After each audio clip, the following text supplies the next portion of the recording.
7వ అధ్యాయము 14వ వచనం. దినవృత్తాంతములు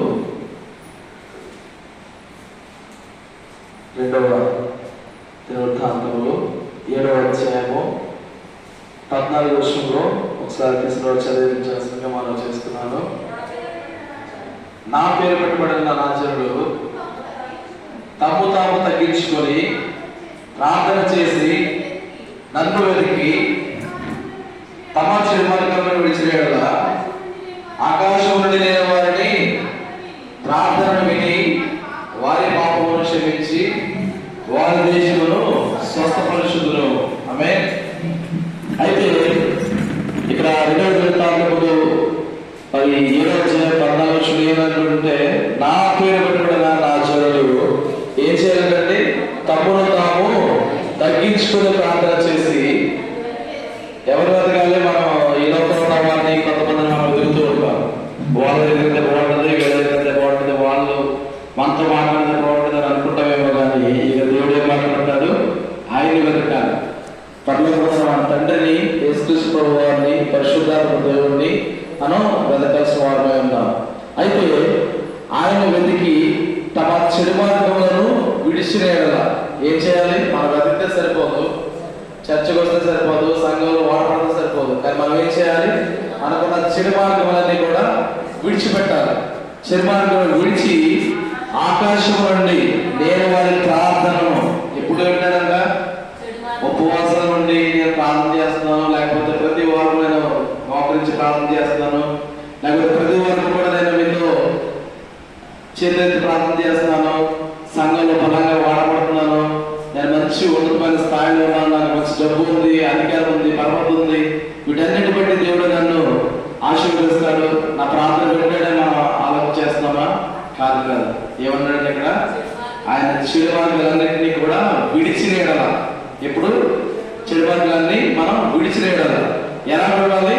తమను తాము తగ్గించుకొని ప్రార్థన చేస్తూ ఆయన వెలికి ఆయన చెడు మార్గాలు విడిచినట్లా ఆకాశం నుండి వారి ప్రార్థనను విని ఏం చేస్తారంటే, ఇప్పుడు ఆయన ప్రార్థన వినాలంటే మన చెడు మార్గాలను కూడా విడిచిపెట్టాలి. తర్వాత విని ఏం చేస్తారు? వారి పాపమును క్షమించి వారి దేశమును స్వస్థపరచును. దేశము స్వస్థపరుస్తారంట. మన యొక్క ప్రార్థన వల్ల మనము స్వస్థపరచబడమే కాకుండా, మన కుటుంబం స్వస్థపరచబడమే కాకుండా, మన బంధుమిత్రులు కాకుండా మన దేశాన్ని స్వస్థపరుస్తారన్నాడు దేవుడు. ఎప్పుడు స్వస్థపరుస్తాడు? తగ్గించుకున్న ప్రార్థన వల్ల, మనం చెడుమార్గాలు విడిచినేయాల, మనం ఆయన్ని వెతికినేయాల. మనుషుల వైపు తిరగకుండా, మనుషుల కోసం పరిగెట్టకుండా, నాకు ఆ మనిషి కావాలి, ఈ మనిషితో మాట్లాడాలి, ఈ మనిషి అయితే నాకు ఏదైనా సాయం చేస్తారని మనం మనిషి వైపు చూస్తామేమో. మనిషి వైపు కాదు, మనం చూడాల్సిన వైపు ఎవరి దేవుడు వైపు చూడాలి వెళ్ళాలి. అయితే అలా చూస్తూ మనం ముందుకు వెళ్తున్నాం. ఆ విధంగా చూసినప్పుడు దేవుడు ఏం చేస్తాడు? ఆకాశమైన మన ప్రార్థన వేడి మన పాపమును క్షమించేవాడిగా ఉన్నాడు. నెక్స్ట్ మనం ముందుకు వెళ్దాం. అపోస్తుల కార్యములు 9వ అధ్యాయము 4వ వచనం చూడండి ఒకసారి. అపోస్తుల కార్యములు 9వ అధ్యాయము 4వ వచనం. పేతురు అందరినీ వెలుపలికి పంపి మోకాళ్ళని ప్రార్థన చేసి శవం వైపు తిరిగి తప్పిదాలేమనగా ఆమె కన్నులు తెరిచి పేతురు చూసి లేచి కూర్చొనెను. ఆమేన్. దేవుడు నామానికి మహిమ కలుగుగాక. అయితే మరి మన విషయాల్లో మనం ఆలోచన చేస్తున్నప్పుడు దేవుడు మనల్ని తగ్గించుకుని ప్రార్థన చేయమన్నాడు. ఆయన ప్రార్థన విన్నాం. అయితే ఇంకొక విధంగా ఇంకొక అంశం చూస్తే ఏం చేయాలి? ఇక్కడ మన ప్రార్థన ఎలా ఉండాలి? మోకాల్లోని ప్రార్థన చేయాలి. మన మోకాళ్ళ నుండి ప్రార్థన చేస్తే ఇక్కడ ఏం జరిగిందండి? చనిపోయిన శవం ఏమైపోయిందంట? లేచి కూర్చున్నదంట. అది ఎవరికైనా సాధ్యమో? ఈ లోకంలో ఎవరైనా కూర్చోబడగలమా? ఎవరికి కూడా సాధ్యం కాదు. మీరు ఎంతమంది దగ్గర తీసుకెళ్ళండి, ఒకసారి ప్రాణం పోయిన తర్వాత పెద్ద పెద్ద డాక్టర్ దగ్గరికి వెళ్ళండి, మీరు ఎన్ని కోట్లు అక్కడ పెట్టండి, ఏమీ కూడా ఉపయోగం లేదు. నేనేమీ చేయలేమని చెప్పేసి వాళ్ళ చేతులు ఎత్తేస్తాం. కానీ దేవుడు సజీవుడైన దేవుడు, మన నమ్ముకున్న యేసుక్రీస్తు వారు ఏం చేశారు? ఆయన మరణాన్ని గెలిచి శిలువలో మరణమై తిరిగి లేచి తేజోమయుడై పునరుద్ధానుడై ఆయన మరి రెండవ రాకడకి ఆయన ప్రాణాలు ఉన్నాడు. అయితే అలాంటి దేవుడు మనం నమ్ముకున్న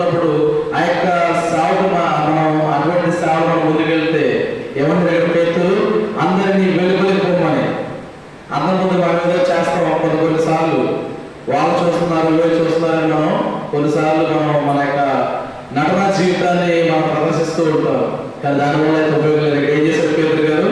అందరినీ వెలుగులోకి పొమ్మన్నాడు. వెలుగులోకి వెళ్ళిన తర్వాత ఏం చేశాడు? మోకాల్లోని ఏదో పైన జేబుల చేతులు పెట్టుకొని లేకపోతే మంచిగా అభిషేకం రుచుని ఆ ప్రార్థన కాదు దేవుడు లేదు. మన ప్రార్థన అంటే ఏం చేయాలి? మనం వెంటనే మోకాళ్ళు ఉంచాలి, మోకాళ్ళు ఉండాలి. మనం మన సంఘంలో అది చాలా సంతోషం. ప్రతి ఒక్కరు కూడా మోకాళ్ళు వేస్తే మనం ప్రార్థన చేస్తాం. పెద్దవాళ్ళు మోకాళ్ళు వేయడం వాళ్ళ గురించి నేను మాట్లాడట్లేదు, ఎందుకంటే వారి యొక్క ఆరోగ్య రీత్యా మరి వారు చేయలేని పరిస్థితులు ఉన్నారు కనుక. అయితే మరి ఆ మోకాళ్ళని అనుభవం అనేది మనకి ఖచ్చితంగా చాలా చాలా అవసరం. మన యొక్క ఆత్మీయ జీవితంలో మనం దేవుళ్ళ ముందుకు వెళ్ళాలంటే, దేవుడు మనం ఆశీర్వదించాలంటే, దేవుడి యొక్క ఆశీర్వాదం మనం పొందుకోవాలంటే, ఆయన యొక్క ఆశీర్వాదం చూడాలంటే మనం ఏం చేయాలి? మోకాళ్ళ అనుభవం అనేది ఖచ్చితంగా మన జీవితంలో ఉండాలి. అయితే ముందు చూసినప్పుడు తమను తాము తగ్గించుకొని ప్రార్థన చేశారు. రెండోది మనం చూస్తే ఏం చేశారు?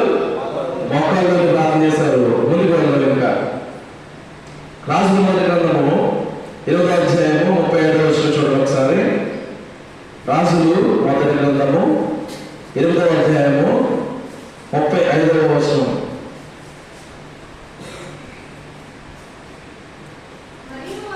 మరియు వారు నీకు విరోధముగా పాపం చేసినందున ఆకాశము మూయబడి వర్షము లేకపోగా నీవు వారిని ఈలాగు శ్రమ పెట్టడం వలన వారు నీ నామమును ఒప్పుకొని తమ పాపములను విడిచి ఈ స్థలములకు తిరిగి ప్రార్థన చేసిన యెడల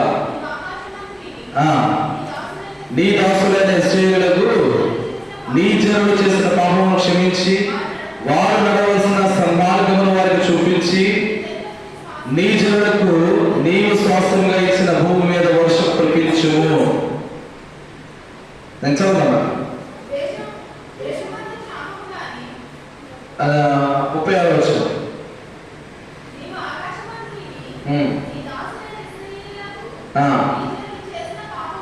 వారు నడవలసిన సన్మార్గమును వారికి చూపించి నీ జనులకు నీవు శ్వాసంగా ఇచ్చిన భూమి మీద వర్షము కురిపించము. చాలా ఏమన్నాడు ఇక్కడ? మనకు విరోధంగా చేసిన వారి ఆ యొక్క పాపం నుంచి నీవు ఇలా శ్రమ పెట్టడం వలన వారిని నామమును ఒప్పుకొని తమ పాపములను విడిచి స్థలములను తిరిగి ప్రార్థన చేసిన యెడల మనం ఏం చేయాలి? మందిరము తట్టు తిరిగి, ఆకాశం తట్టు తిరిగి, దేవుని వైపు తిరిగి మనం ప్రార్థన చేయాలి.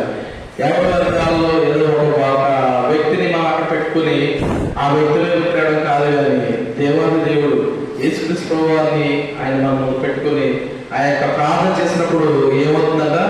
భూమి మీద వర్షం కురిపించము. వర్షము అంటే ఆగిపోయిన వర్షం కూడా మనం కురిపించగలం. ఏం చేస్తే? ప్రార్థన చేస్తే. ఎలా చేయాలి? మోకాళ్ళు చేయాలి, మనం తగ్గించుకొని చేయాలి, మనం ఆయన వైపు తిరిగి చేయాలి. అమ్మా యెషయా గ్రంథము 38వ అధ్యాయము 5వ వచనం చూడండి. యెషయా గ్రంథము 38వ అధ్యాయము 5వ వచనం. నీవు తిరిగి హిజ్కియా యొద్దకు పోయి అతనితో ఇట్లను, నీ పితరుడైన దావీదునకు దేవుడైన యెహోవా నీకు సెలవిచ్చిన దేవనగా నీవు కన్నీరు విడుచుట చూసిదని నీ ప్రార్థనను అంగీకరించింది. చాలమ్మా. ఇప్పుడు ప్రార్థన ఎలా ఉండాలి? కన్నీళ్లు విడిచుచు నవ్వుకుంటే ఏదో నామకార్థంగా ప్రార్థన చేయడం కాదండి. మోకాళ్ళు పడిన ఒకే మోకాళ్ళు నన్ను ప్రార్థన చేస్తాను తండ్రి నేను ప్రభావే కాదు. ఏమన్నాడండి ఇక్కడ? మన కన్నీళ్ళు విడవాలి. మన కన్నీటిని చూసే దేవుడు మన దేవుడు. అయితే మనం ఎప్పుడు ఆయన మన ప్రార్థన పెట్టాడు? మన ప్రార్థన ఎప్పుడు ఆయన అంగీకరిస్తారు? మన కన్నీటిని విడిచినప్పుడు, మన యొక్క కన్నీటిని మనం విడిచినప్పుడు ఆయన మన ప్రార్థన వింటాడు. ముందుకు వెళ్తున్నాడు. లోకస్వార్థ 18వ వచనం చూడండి. ఇక మనం ఏ విధంగా ప్రార్థన చేయాలని చూస్తున్నాం. వారు విసుకక నిత్యము ప్రార్థన చేస్తున్నందుకు ఆయన వారితో ఈ ఉపమానము చెప్పాను. ఏం చేయాలంటే మనం విసుకక ఒకసారి ప్రార్థన చేస్తాం, 2 సార్లు ప్రార్థన చేస్తాం, 3 సార్లు ప్రార్థన చేస్తాం, 4 సార్లు ప్రార్థన చేస్తాం, 10 సార్లు ప్రార్థన చేస్తాం. తర్వాత ఏం చేస్తాం? విసిగిపోతాం. ఏంటి ప్రభు నా ప్రార్థన ఇంకా వినట్లేదు, ఏంటి ప్రభు నాకు ఇంకా సమాధానం రావట్లేదు, ఏంటి ప్రభు నాకు ఇంకా ఆశీర్వాదం రావట్లేదు, ఏంటయ్యా నాకు ఇంకా జ్ఞానం రావట్లేదు, నేను ఇంకా చదువుకోవాలనుకుంటున్నాను, మంచి జ్ఞానం పొందాలనుకుంటున్నాను, నేను ఎంతగా ప్రార్థిస్తున్నాను కానీ నాకు రావట్లేదు. కాదు కాదు కాదు, ఏమన్నా ఇక్కడ విసుగగా ప్రార్థన చేయాలి. మన యొక్క ఇవన్నీ కూడా బైబిల్ వాక్యంలో నుంచి మనం చూసి మాట్లాడుకుంటున్నాం. నా సొంత పాటలు కాదు, మీ సొంత పాటలు కాదు. అయితే ఏం చేయాలి మన ప్రార్థన? ఫస్ట్ మొదటిగా ఏం చేయాలి? తమ్ముడు తాము తగ్గించుకొని, తర్వాత మన పాపాలన్నీ విడిచిపెట్టి ప్రార్థన చేయాలి. రెండవది మోకాళ్ళలోని ప్రార్థన చేయాలి.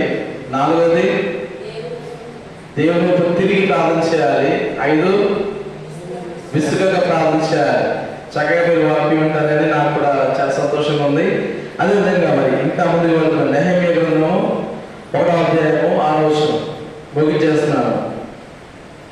నెహెమ్యా గ్రంథము 1వ అధ్యాయము 6వ వచనం.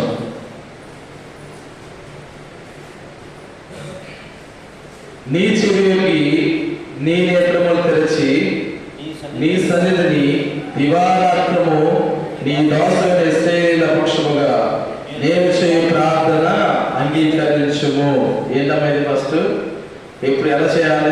ఆయన సన్నిధికి వచ్చి దివారాత్రము ప్రార్థన చేయాలి. ఏం చేయాలమ్మా? దివారాత్రము నీ దాసులైన ఇశ్రాయేలీయుల పక్షముగా నేను ప్రార్థన చేయగా అంగీకరించుము. నీకు విరోధముగా పాపం చేసిన ఇశ్రాయేలు కుమారుల దోషమును నేను ఒప్పుకొనుచున్నాను. నేను నా తండ్రి ఇంటి వారిను పాపం చేసి ఉన్నాము. ఎలా చేయాలనుకున్నాం ప్రార్థన? మన పాపమును ఒప్పుకోవాలి. దివారాత్రులు ఎక్కడ చేయాలి? మన ఇంట్లో వచ్చి చేయాలా? మన సన్నిధిలో. మనకి దేవుడు చక్కటి ఆలయం ఇచ్చాడు, అన్ని కూడా మీకు దగ్గరలోనే ఉంటాయి. ఎవరు కూడా దీన్ని తాళేసి మూసేసిన పరిస్థితి కాదు. ఎప్పుడు కావాలన్నప్పుడు మీరు ఈ యొక్క మందిరాన్ని ఓపెన్ చేసుకొని ప్రార్థన చేసుకొని దేవుళ్ళు అత్యధికంగా ఉన్నతమైన వేళ్ళు మీరు చూడవచ్చు. అయితే ఇక్కడ ఏమంటున్నాడు? నీ చెవికి నీ నేత్రములు తెరచి నీ సన్నిధిని దివారాత్రములు నీ దాసులైన ఇశ్రాయేలు పక్షంగా నేను ప్రార్థన చేయ అంగీకరించుము. ఎవరు అడగాలండి మనం? ప్రభువా, నీ నేత్రాలు నీ చెవులు తెరిచి నీ దగ్గరికి వచ్చి నేను ఈ నల్లజల్ల గ్రామంలో ఉన్న ప్రతి ఒక్క విశ్వాస కొరకు, బంధువుల కొరకు, మిత్రుల కొరకు, శత్రువుల కొరకు కూడా నేను ప్రార్థన చేయాలి అనే యొక్క భారము మన యొక్క సంఘ విశ్వాసంలో ఉండాలి. అలా ఉన్నప్పుడు వారు ఏం చేస్తారంట? ఆ యొక్క ప్రార్థన అంగీకరించి దేవుడు ఏం చేస్తారు? వారిని నీకు విరోధముగా పాపము చేసిన ఇశ్రాయేలు కుమారుల దోషమును నేను ఒప్పుకొనుచున్నాను. మనం పాపంగా ఒప్పుకున్నప్పుడు ఆయన ఏం చేస్తాడు? మన ప్రార్థన అంగీకరిస్తాడు. ఎప్పుడైతే మన పాపాన్ని మనం ఒప్పుకుంటామో, ఎప్పుడైతే మన యొక్క దోషం మనం వదిలేసి వాటన్నిటిని మనం విడిచి మనం దేవుని వైపు తిరిగి పరిగెడతామో, అప్పుడు ఏం చేస్తాడు? ఆయన మన పాపాలను ఒప్పుకొని మన ప్రార్థన అంగీకరించి ఆయన మనల్ని ఆశీర్వదిస్తాడు. అటువంటి మరి ఆశీర్వాదం పొందుకోవాలంటే మత్తయి సువార్త 14వ అధ్యాయం 23వ వచనం చూడండి ఒకసారి.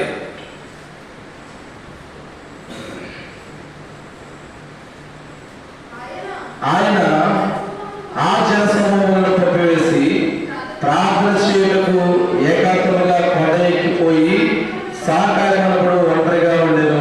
చాలా ఏంటిది? కొండ ఎక్కి ఎవరు చేసే ప్రార్థన? యేసుక్రీస్తు ప్రభువు వారు చేశారు. మరి ఈ లోపల మనకి ఎన్నిసార్లు ఒంటరి జీవితం వచ్చింది? ఎన్నిసార్లు మనం ఒంటరిగా ఉన్నాం? ఎన్నిసార్లు మనం ఎవరు నాకు లేడే అనే బాధ చాలాసార్లు మనకు వచ్చి ఉన్నది. అవునండి, ఖచ్చితంగా ప్రతి ఒక్కరికి కూడా మన జీవితంలో నా మటుకు నాకు ఏంటి నా జీవితం ఒంటరిగా అయిపోయానే, ఒంటరిగా ఉన్నానని చాలాసార్లు మరి మన అనుభవం ఉన్న స్థితి మనం చూస్తూ ఉన్నాం.